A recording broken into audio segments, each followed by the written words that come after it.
Oh, how to build a pub.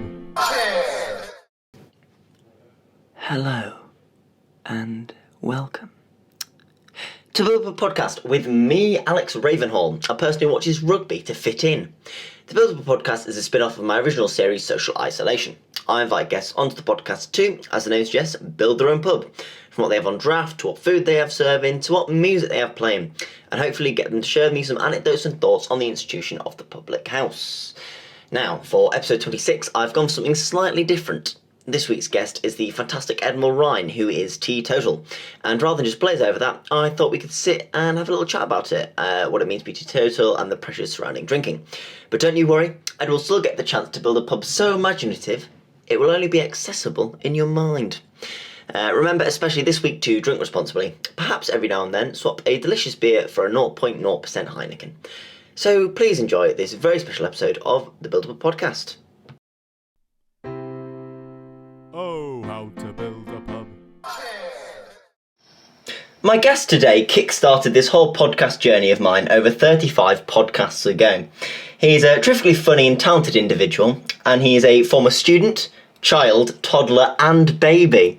It's the one and only Edward Mulryne. Hello, Ed. How are you? Hello. I'm very well, thank you. I didn't realise you'd done that many podcasts. Yeah, I know. It's kind of... they kind of all blur into one after a while, I feel like, for all the listeners. But yeah, since you were episode 1, then Yes. that series had 11, and now this will be episode 26 of the pub one. Good grief. And it's quite nicely cyclical, because when we first did this, it was like the start of what I like to refer to as real lockdown. You know, when you felt something, and now it's just this endless limbo. But yeah, we're now exactly back where we were a year ago. That's a bit dour, isn't it? Yeah, it is. But it's a good way to start a podcast. How have you found COVID? Give me the highlights of the past 8 months? Highlights, okay. I sat on the sofa and ate profiteroles. I sat on the sofa and watched Richard Osman's House of Games. I sat on the sofa and stared at the wall. That was when the TV was turned off. Yeah. And I sat at the sofa and shouted at Boris Johnson. And I think it was during this lockdown as well. I won an Oscar. Did you see that? No, that wasn't on the meet. You actually kept that quite to yourself there recently. Well, it was Best Duck Face that I won for. And I was up against Owen Wilson, Reese Witherspoon and Scarlett Johansson. And I won by the skin of my teeth. It came from an improvised moment from a film I did called Grease 3. Yes, classic, actually. Well, what a lot of people don't realise is that Grease 3 isn't actually a sequel to Grease 2. It was just its own thing. It was about 3 greasy boys, and I was one of the... You were one of the greasy boys. Yeah, and at one point, just improvising in the middle of a take, Robert Downey Jr. looked at me, and I did this big old duck face, and that's what won me the Oscar. That's absolutely impeccable. Who was the other greasy boy? You got Robert Downey Jr. Who was the third? Robert Downey Jr. and Marcus Rashford. He's doing everything at the minute. He's an absolute key player. I'll tell you this. He's like hot butter. Hot bloody butter. That's fantastic.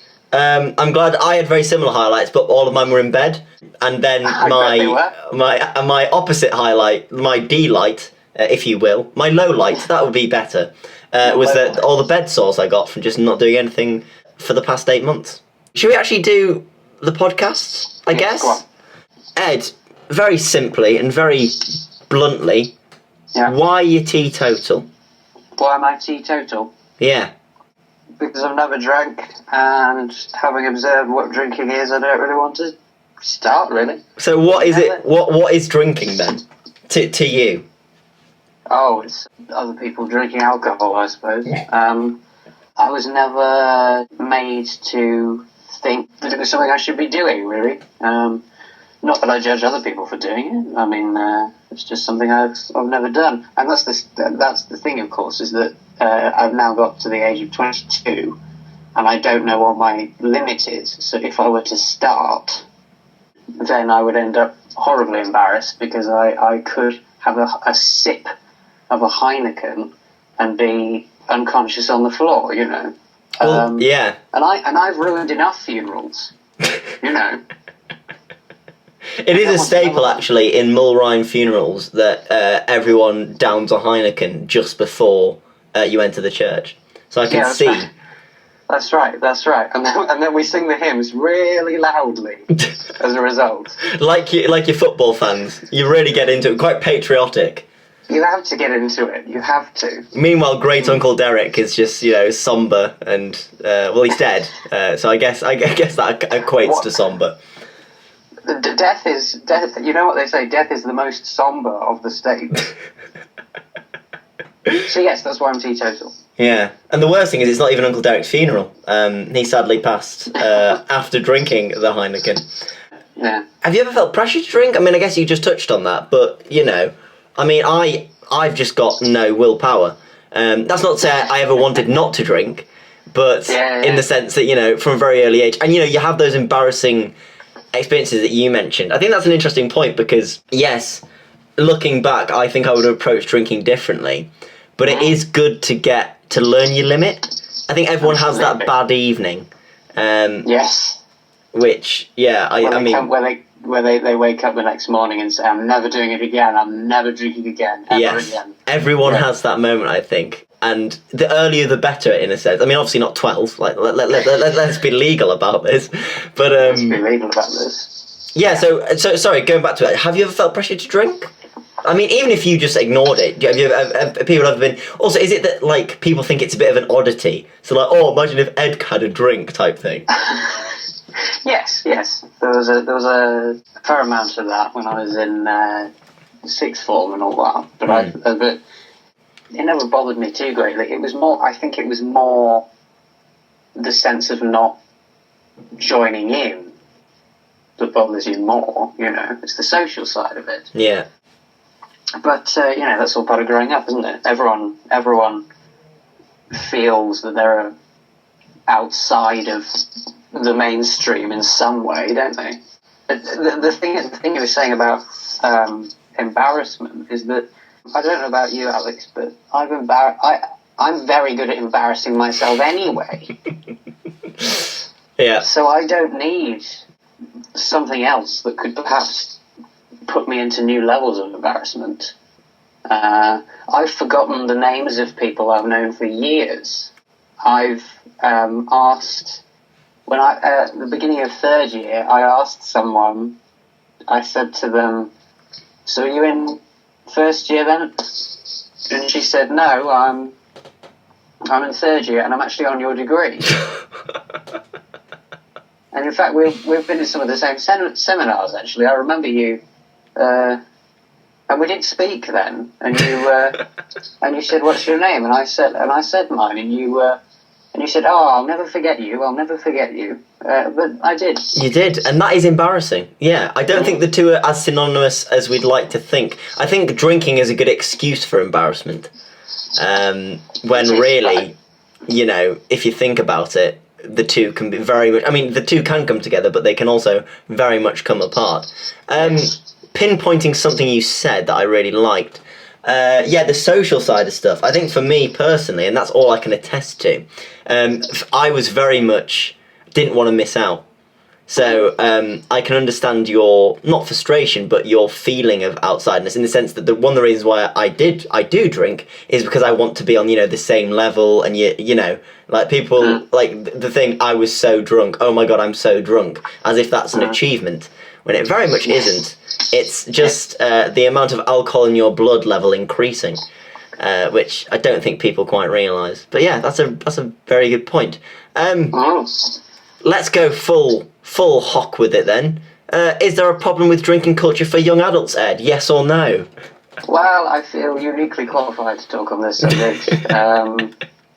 Is there a problem for young adults? No, I think there's probably a problem for everyone. I think young adults are, and I say this from a biased perspective because I've only ever been a young adult, so far.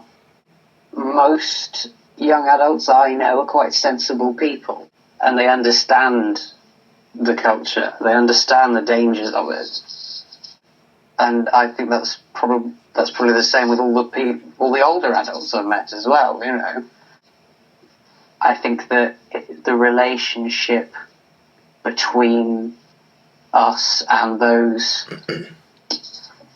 drugs that can lead to great problems in your life are the same across the board. It's the same with alcohol as it is nicotine, or you know, especially as it's legalized. But I don't think you should make alcohol illegal. I'm not saying that. Yeah. I'm just saying that it's as much a problem as, say, gambling is. Mm. But I think among young people, I don't. That's not my experience of it. Yeah. So, if I could rephrase this question slightly, what I'm trying to get at with the young adult thing is that, like, for me, and once again, feel free to disagree with me, I feel like the problems surrounding drinking are always there, as you say, but I feel like they're slightly different depending on what age you are. So, like, at a young age, I feel like it's all about peer pressure, and it's about, as you say, fitting in, and it's just, like, to be fair, you can say that about any drug, actually, you know, and then in later life, I think it's more of a thing of dependency. Oh, yes. I think that's right. When you use it to, it's that old stereotypical phrase. You use it to fill a hole, or you, that sounds about right. Yeah. So it's interesting to see. Yeah. I mean, I don't think there's a particular problem. I just think it doesn't allow for people. It's quite restrictive and quite pressurizing environment, rather than it being like, you know, rather than it being like, oh, there's an addiction problem, which I'm sure there is. I'm sure people are addicted at a younger age. But for me, yeah, it's this whole kind of pressurized bubble that people shouldn't feel like they need to be a part of, especially when they're a bit younger. Thank you very much. I will say this though. Yeah. If ever I see a person walking down the street with a bottle of vodka in their hand at 10 o'clock in the morning, looking completely distraught, swinging away at that bottle of vodka, my heart goes out to them, and I do think to myself, they are really cool. I want that to be the message of this. Yes. That's what we're going to put on that. That's going to be the little catchphrase for the episode. Drinking vodka at 10 a.m. is cool. What a cool dude. Absolute cool dude. Well, speaking of cool dudes, they're not the only one, Ed, because you are building your own bloody pub, aren't you, you crazy son of a gun? I am, you old sponge. Now, what you didn't realise is actually your pub is built, so there's a building. You're just looking for a bit more investment, because everyone needs a bit of investment, you know, you can always improve. Oh, yes. But obviously, it's your pub, you can choose who's investing. So, Ed, who have you picked to pitch your pub to? Oh, to provide me with the money? Yes. I would say probably it would have to be, I'd have to go to two companies. The first one would be the NBL. Right. Who are the National Board of Liquids. Okay. Is that a genuine thing? Yes. I was about to say no, and that would have been a lie, because it's absolutely genuine. Mm-hmm. The National Board of Liquids. And the other group would be probably CBeebies, because I think CBeebies is a good channel that needs a pub attached to it. Over their more mature audience on CBBC. Yeah, that's right. I feel that CBBC is a bit like the gin and tonic, whereas CBeebies is the alco pop. Yeah.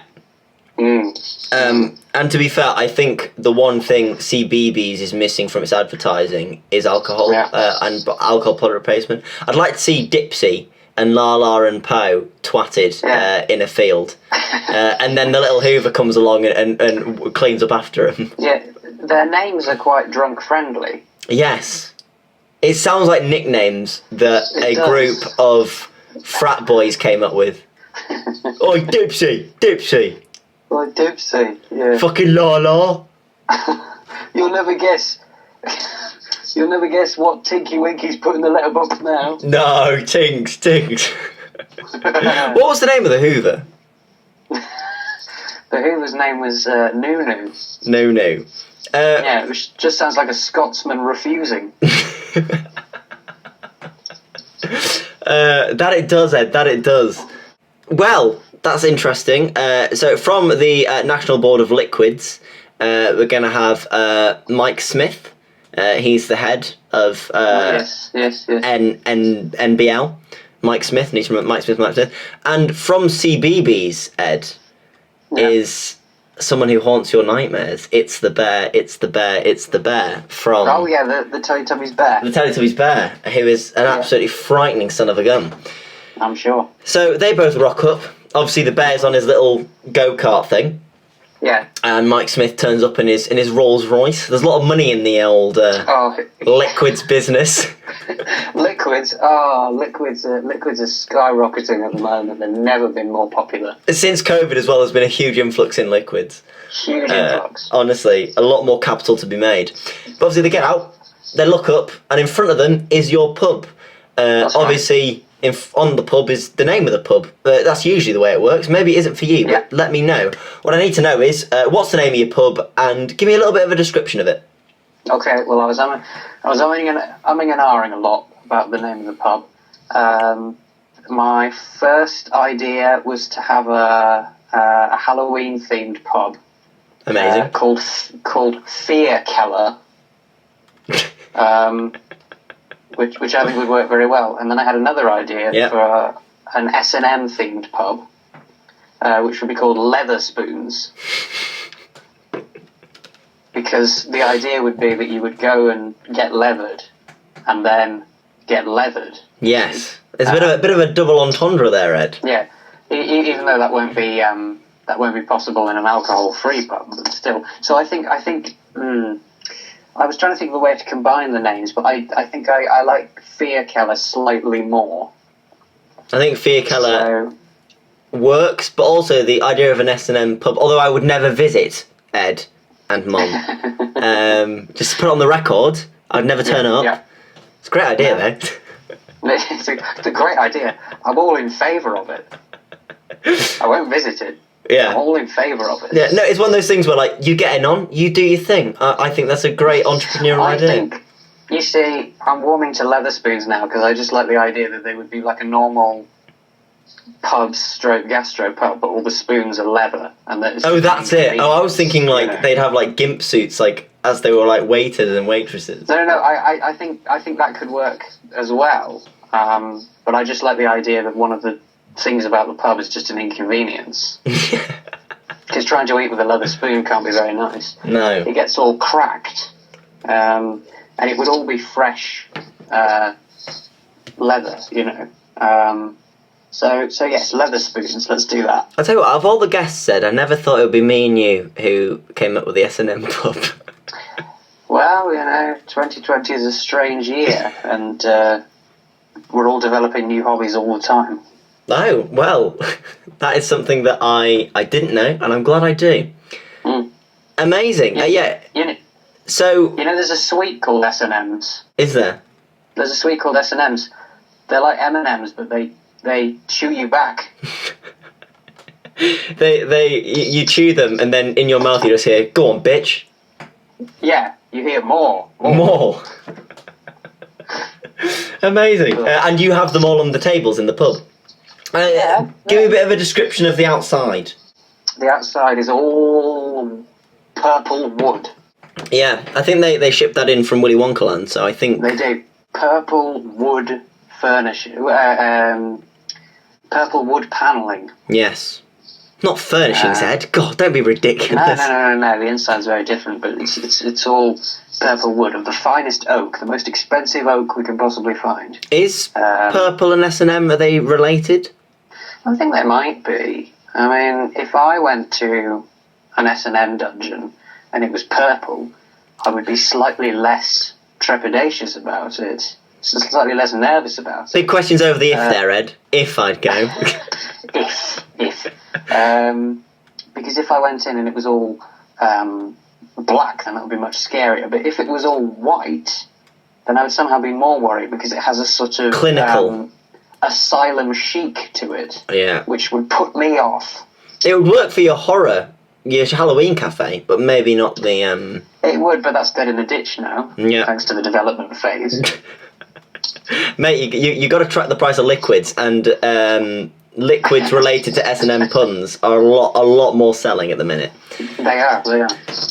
So they walk in, Mike Smith and the bear from Teletubbies, and they walk up to the bar. They want a drink. On draft, you've got a beer and a cider. What have you That's gone for? The beer is called I'm the Beer, I'm the Beer, and it's named after the bear from Teletubbies. I really hope you planned that. And it was just a beautiful coincidence. I didn't.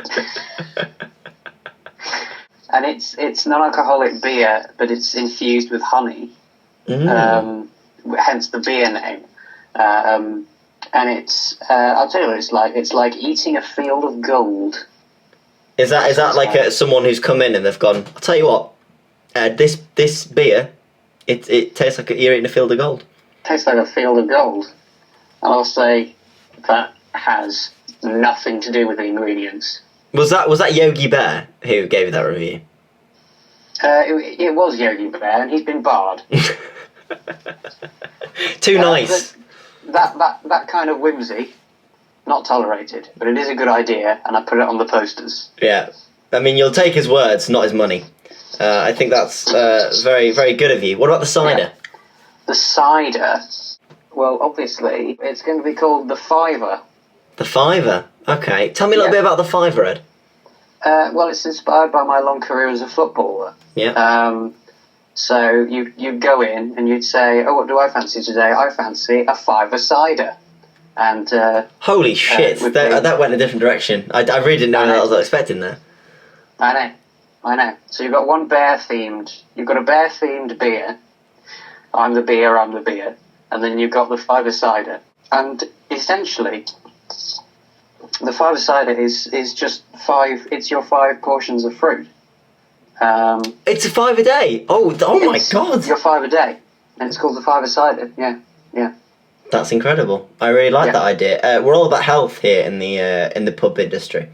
Do you know what I love? Do you know what I love, Alex? What do you love, Ed? Health. I absolutely love health. That's interesting because Mike Smith is an avid pedalo rider. He's very into his health as well. Really? Obviously, he loves a pedalo because he's near the liquids. It's his favourite type of exercise. Some say that's the closest you can get to liquid. Without being in liquid. Yeah. And, he knows his craft.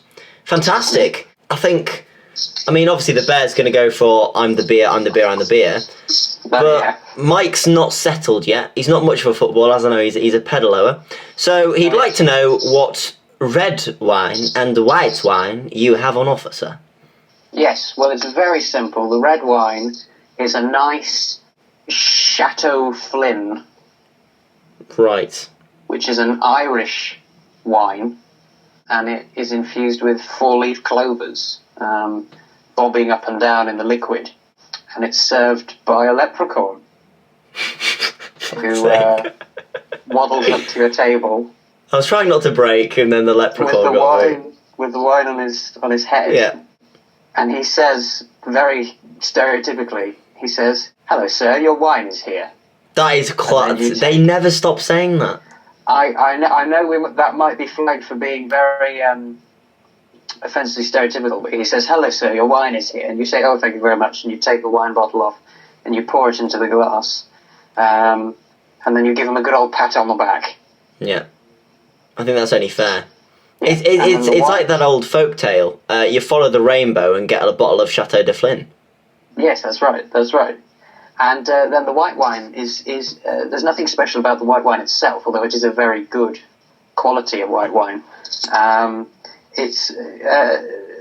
It comes with a rule, and the rule is that you're not allowed to have conversation while you're drinking the wine, so as not to distract you from the flavour.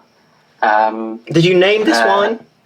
Yes, it's called The White to Remain Silent, and you have it, you drink it, total silence, and then you can talk about it. It's a bit like, watching a film at the cinema, and then you have to watch all of the film to the end, and then you can talk. Then you can talk about what it was like. Yeah. I love how you left the S&M theme right at the door. I think once we ticked off that pun, it was on to the next. I haven't. The White to Remain Silent is served by a strippogram dressed as a policeman who handcuffs you to the desk. Oh, because it's law. Yes. I get it, you see. I'm not that slow. Amazing. That's all well and good. But is it Mike or Mark? Mark Smith? It's Mike Smith. Mike Smith, shit.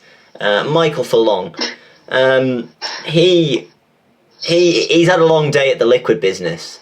Oh. And quite ironically, he's had a long day at the liquid business, so he'd like a short drink. He'd like to know what spirits you have on offer. If only, Ed, you'd gone for the Halloween-themed one. I can really see the puns coming already. Yeah. What spirit? Well, there are lots to choose from. I think the very best one would be milk. Yeah, that's a bit strong though. And it's a very special type of milk because it comes from Hamburg. Hamburg milk. Hamburg milk. Is it cow milk? Is it cow milk? What sort of question is that, Yeah, Alex? I mean, you didn't answer, Ed, which causes me more stress. Of course, it's not cow milk. I think I'll leave it there. I don't want to know what milk it is, as long as I know it's not cow milk. It's non-cow milk from Hamburg, obviously, because a lot of cows in Hamburg get turned into hamburgers. They do. Yeah, that's certainly true. There's no time to squeeze the milk out of them before they become fleshy hamburgers. No, the butchers just get there before the milkers. It's quite a competitive business. Yeah, do you know the way cows used to be milked? Is you get a raw hamburger and squeeze it in your fist. And then till milk comes out. Yeah. Yeah, and it still works. Well, listeners at home, the first tip for the show: if you have any hamburgers, you're feeling a bit thirsty, squish it and drink what comes out. That's right. Any complaints, please leave to Edward Mulryne. Thank you and good night. Amazing. What about your other spirit? The other spirit is this is a bit of a curveball, I know, but Ben Kenobi in Star Wars. I am aware of his existence. Well, it's a sort of Ben Kenobi spirit. It's blue because if you remember in The Empire Strikes Back, Ben Kenobi comes back as a blue Force ghost. So you're drinking his spirit. You're drinking his spirit, and I think I just think that's a nice idea for a drink. I think it is as well. What flavour would it be, you ask? I'll tell you. It's Ben Kenobi's favourite things. It's the flavour of talc and retribution. It tastes of talc and retribution. I hear the retribution gives a bit of a kick, though. You drink... Yeah, that's right. Yeah. And you drink it, and Ben Kenobi's spirit goes right inside you, and then you can use the Force for only 2 hours. Yeah. No longer, no shorter. That's why a lot of the furniture in the pub is bolted to the floor to stop people lifting the bar stools and throwing them at people. You also have, instead of bouncers, Sith Lords, just in case people get out of hand. Yes, that's right, yes. We have Sith Lords, and that's why we also have the speciality drink Absith, which you can drink as fast as you want or as slowly as you want. Yeah. And if you end up having too much of it, then you go to the dark side. Yeah, bad place to be. I also like how you kept on brand with the S&M by saying Ben Kenobi's soul goes right inside you. So it's good. It's good to keep on theme. It's good to keep on theme. You know that fellow Darth Vader. Where? Yeah. Yeah. Do you think he had a cousin called Darth Evader who would just? Yeah, but you can never find him. You can never find him, and when you do, he's always avoiding the subject. Yeah. He's You'll say, why did you kill those younglings? Why did you kill those younglings? And he'll go, oh, the weather's very nice. Oh, Darth Vader. Yeah. What do you like? The subject, what do you like? I mean, I'll tell you what Darth Vader likes. He likes 3 soft drink options, which you have at your pub, don't you, Ed? Oh, he does. He does. He does. Yes, so the first soft drink option is called Wet Shave. Okay. Wet Shave. And what it is, it's, when you go into the barbers, and for some reason the barber's instruments are suspended in a sort of liquid. I mean, I don't, but I think Mike Smith is aware of this liquid. Yeah, okay, he's aware of this. It's basically that, but it's got loads of beard hairs in it. That's the really unpleasant soft drink.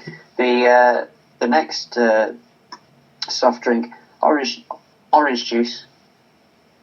Just plain, ordinary orange juice. If I may be so brash, is it from concentrate? It's from Morocco, I think. Morocco. Isn't concentrate in Morocco, or am I getting my geography wrong? No, concentrate is in Phoenix, Arizona. Damn it, yes. Sorry, not Morocco, Phoenix, Arizona. That is correct. You can check that on Google as well, guys, when you're listening. Third option, then. And then the third option, how could it be anything other than a good old bottle of chilled, recycled water. How many times has it been recycled? It's been recycled no fewer than 798 times. And when you're given the water, you're given a little piece of card that says, this water has been recycled at least 768 times or whatever. That's a Leatherspoon's guarantee. In response to that, you have to say, water statistic that is. What, every time? Every single time. And if you don't, you'll be shot between the eyes with a revolver. I like it. I think you've got to have rules. You've got to stick to them. Pub rules apply when you're in the pub. And, it's a good thing you have several revolvers on hand. It's incredible. That's right. That's all lovely, but a pub needs a selling point, Ed. And the one I'm aware of is the signature cocktail at the Leatherspoon. Yes.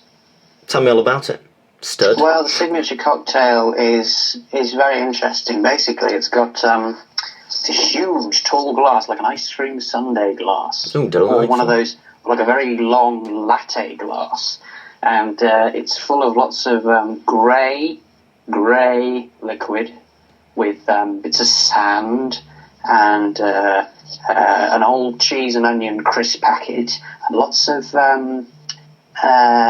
donkey hairs. Donkey hairs? That's right. I don't know if you've ever heard of the cocktail Sex on the Beach. Well, this is Sex on the Beach at Blackpool. It's just got all these bits, just sort of moving up and down in them, and then every 8th drink has a little northern woman in it. Ah, what's her name? Mrs. Glogsalot. Mr. Glogsalot, yeah. She's always down at Blackpool. She loves the bingo. She loves the bingo. She loves the donkeys. She loves the tower. She hates the Bella Italia. Yeah. Well, the Bella Italia is notoriously shit.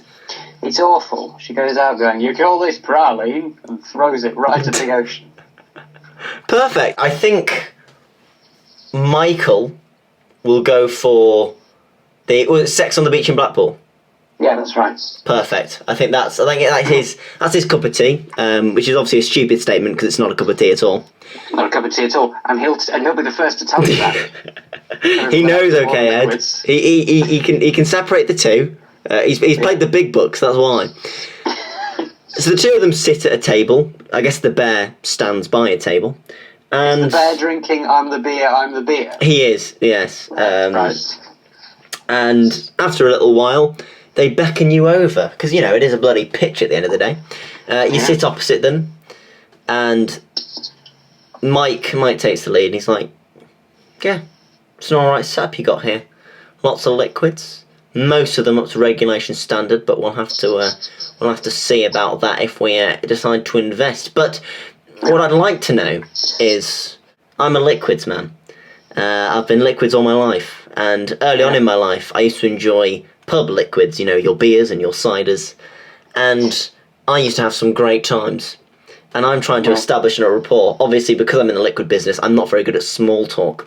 But I'm trying to ask you, have you had any pub experience that are nice? And the bear goes, no, shut up, Michael. What I want to know is what's Ed's best pub experience. Don't beat around the bush, Michael, you fucking idiot. And so Michael kind of, burrows into himself a little bit. And you're left a bit stunned, but they're waiting on your answer. Well, I would have to say, I have sort of a few tiny embarrassing pub experiences that were just about not knowing what you're supposed to do. Because I remember I was in a pub and it was a very hot day and I just wanted some water. And I did what I thought was queuing up. And I stood behind this woman for about 20 minutes. Yeah. Until I realised that she was just in a circle of friends talking to people. So I just come up behind her and had just sort of been watching for 20 minutes. And then I got to the front, I don't know how, I suppose I just moved past her. Yeah. And said to the, what are they called, landlord? Yeah, I guess so. The landlord. Very grand-sounding name, isn't it? The landlord. Yeah, well, that's what you are currently in the Leatherspoon. Yeah, that's right. And I said, can I just have some water, please? And they said, yes, there's a dispenser over there. And I didn't need to be queuing up at all. I just needed to go to the dispenser. I mean, that's awful and embarrassing. I did actually feel best pub experience, and it might be the same answer. Oh, did you? Oh, I'm so sorry. I like it, though. Like this is the point where you turn around and you go, and then I met Bob Mortimer, and it was the best time I ever had. Yeah. And so I went to the water dispenser, and who should be waiting at the water dispenser as well but Margaret Thatcher's son, Mark. I said to him, aren't you Mark Thatcher? And he said, I certainly am. Come with me, kid. I'm going to make you famous. And that was the beginning of my long and illustrious career. Yeah, and it was at that very moment. That is definitely a best pub experience, obviously. We wouldn't have the Edward Mulryne we know and love today without That's right. that chance meeting at the water cooler. I mean, it's bloody brilliant. Thank you. That's a very good best pub experience, and I'm glad we both realised that it was a best pub experience all the way through. Oh yeah, that's right. I must say though, bears, they can put them back, but they've got a big old stomach and they burn a lot of calories, and they need a bit of food every now and then just to make up the bloody difference. And so the bear, that's not even the phrase, but I'm going to go for it anyway, asks you very politely now, he's calmed down, he's got, him and Mike are they're struggling, so he's sorry for snapping, and he said, maybe it's because I'm hungry, so if you wouldn't mind, could you please tell me what's on the menu? And you go, no, you're quite rude, I'm just going to give you the menu, dickhead. You give him the menu, you've kind of forgotten about the whole pitching point, but, we'll make do. And you give the bear the menu. On the menu is 3 meals. They could be a starter, a main, and a dessert, or it could be just 3 mains, or 2 starters and a dessert, whatever the fuck you like. So, what I'd like to know, Ed, is what 3 meals are on your menu? Well, there has to be some sort of pizza option. Yeah, that's a lot more normal than I was expecting, and I'm quite surprised. So I'm going to choose the old classic, the pepperoni pizza. Yeah. And then I think option number 2 would be a plum pudding. Okay. Are you a fan of plum pudding? Or is it because it goes with the kind of purpley vibe? Yes, exactly, yes. Plum pudding. With optional pastry, if you want it. Yeah. And if you do want it, everyone's annoyed. Yeah. That comes with the pastry, annoyance. They go right to the back of the storeroom, heat it in the microwave, and they just throw it onto the table. It's not on a plate. They just say, oh, here's your optional pastry, and it just lands there and sort of slides onto your lap. Yeah. And scalds your groin. So pepperoni pizza, plum pudding, and then it would have to be a lovely pavlova in the shape of a pterodactyl. I mean, take the pterodactyl. Actually, keep the pterodactyl into it. That sounds bloody delightful. Yeah, so it'd be a pterodactyl pavlova. And then, that's good. Those are the 3 meals. And then, arranged in the menu, it's all the initials.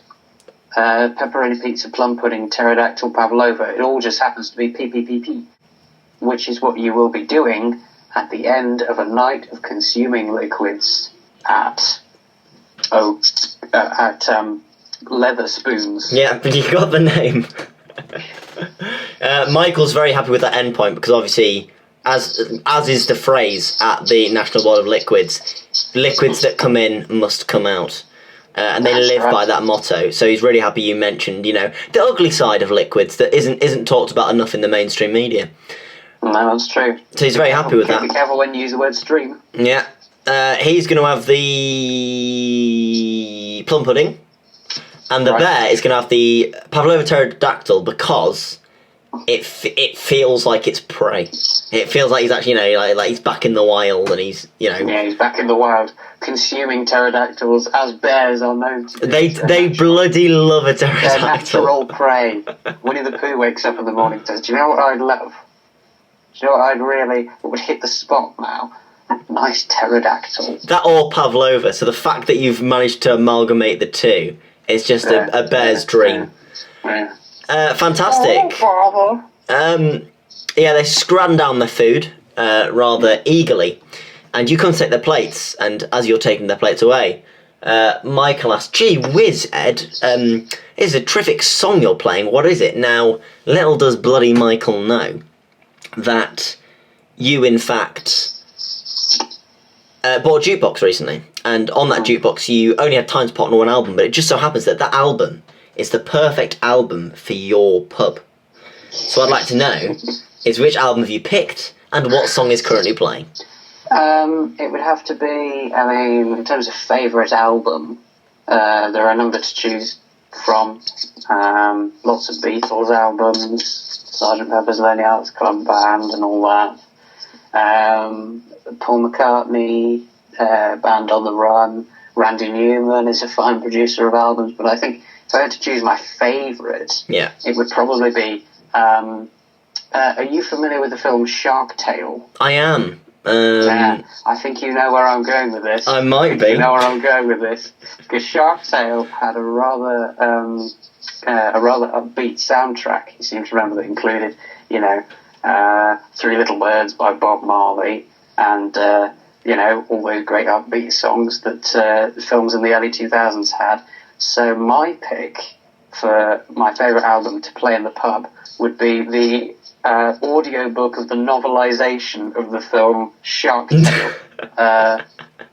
So you get the songs as well as the great narrative? But you don't get the songs. Oh, do you not? Oh, God. No, it's a novelisation.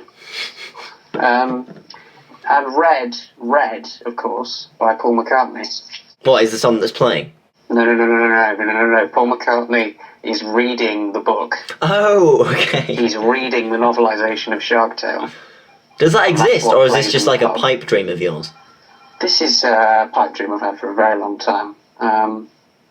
But I just think it would be great. You open up the pub doors, people come in, and then over the speakers, all you can hear is all the fish were waking up and getting ready to go about their day. One of the fish looked like Will Smith. I like Will Smith. He's a groovy guy. Yeah. It would just... I think that's the role Paul's missing in his repertoire. It is the role he's missing in his repertoire, and until he answers my phone calls, I am going to keep bombing his house. Yeah, well, one day soon, Paul's your pipe dream's going to become a truth.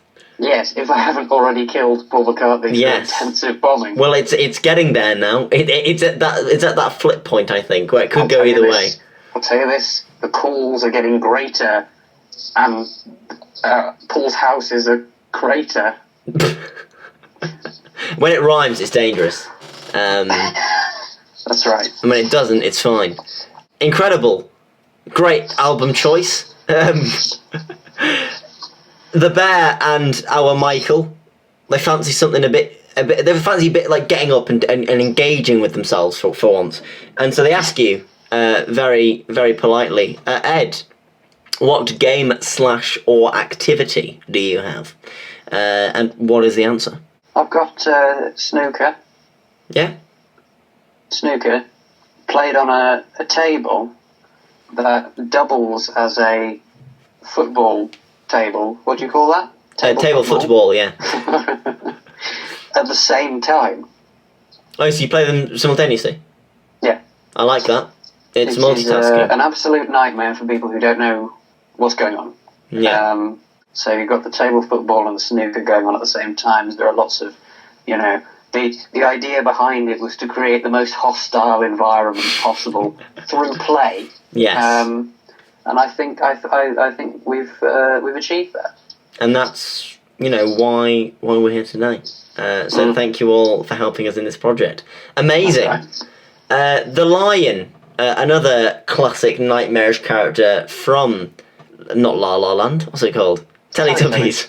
La La Land. I don't know where that came from then. What's wrong with Emma Stone? Yeah. Well, she actually plays Dipsy. It's a trade secret. It's what she won her first Oscar for. Dipsy in that's Teletubbies Go to New York.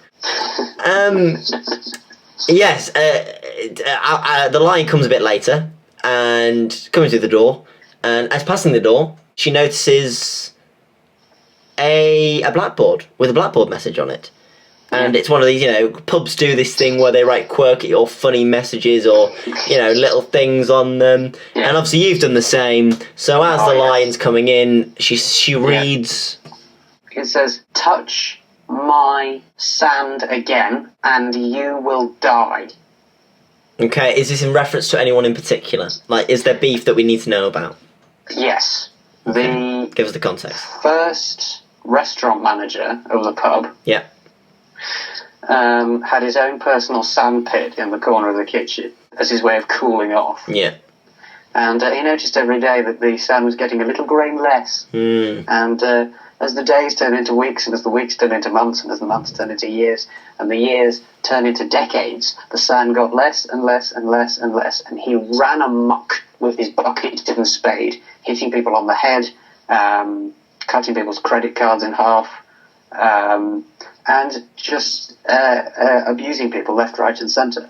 And in the end, he was arrested, and he actually died of sand poisoning in jail. So we have that little message up there to remember him by. It was just such a funny time in our lives. He shall always be remembered. Yeah.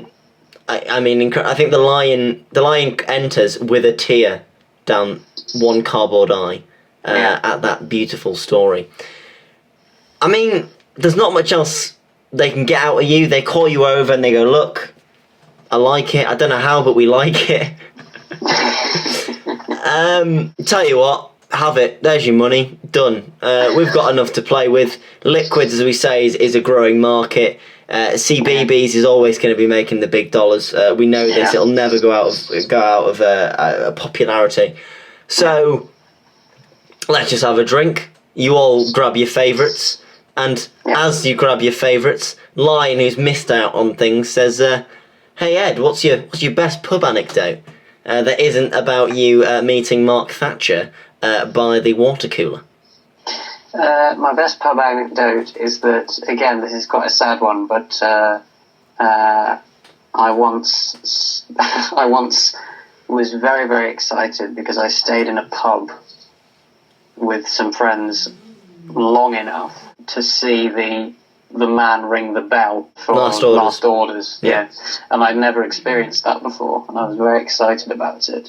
Of course, what I didn't realise was that we were actually in Notre Dame Cathedral at the time, and the bell was far bigger than it should have been. Yes. So, standing directly beneath it, of course, it burst my eardrums. And I'll tell you this, that Quasimodo, I collared him. Did you? It's too really loud, isn't it? I collared him. I got him right up against the wall, and he said, "Mark my words, in a couple of 100 years' time, I'm coming back and I'm burning this place to the ground." And I mean, what happened? I like the fact that you are now. What are you eternal? Are you immortal, or are you just a couple of 100 years old? You okay? Well, I'll tell you what happened. I tried, but I didn't quite manage it. So it looks like Quasi had the last laugh. I mean, it looks like it's the case. I mean, classic Quasi. Classic Quasi. He's just got a bloody chip on his shoulder the whole time. Yeah. Do you know what? The Hunchback of Notre Dame's heavy metal Birmingham-based descendant is called? I couldn't even hazard a guess. Quasi Quosborn. I think yes, I'll allow it. I mean, it's shit. I'll allow it under the rules. Quasi Quosborn. Quasi Quosborn. Keep saying it till it makes sense. Till it's trending on Twitter. Hashtag Quasi Quosborn. Hashtag Quasi Quosborn. Amazing. As a signing on bonus, Michael has been working on a new form of liquid called time travel liquid, and he just about perfected it. And he's going to let you drink this liquid, and by drinking it means you can get people from back in time, or basically you can get anyone from any time, anywhere, to come and meet you. So, as a last little parting gift, Michael and the Lion and the Bear have given you the power of time travel to have a drink, Ed, with 5 people. Any 5 people, as we've already, disclaimed, you can have anyone because of the new liquid formula. So they leave, 5 people walk in. Ed, who have you picked? Okay, Adam and Eve. Yeah, obviously. I mean, everyone picks them. Everyone picks Adam and Eve. They're great fun. They are proof that couples who betray the Lord together stay together. Amen to that. So they're just lovely people to have around. Adam and Eve, probably Winston Churchill. Yeah. Yeah, but I demand that he turn up dressed as Margaret Thatcher. Yes. I mean, how else would he come to your place? Yeah.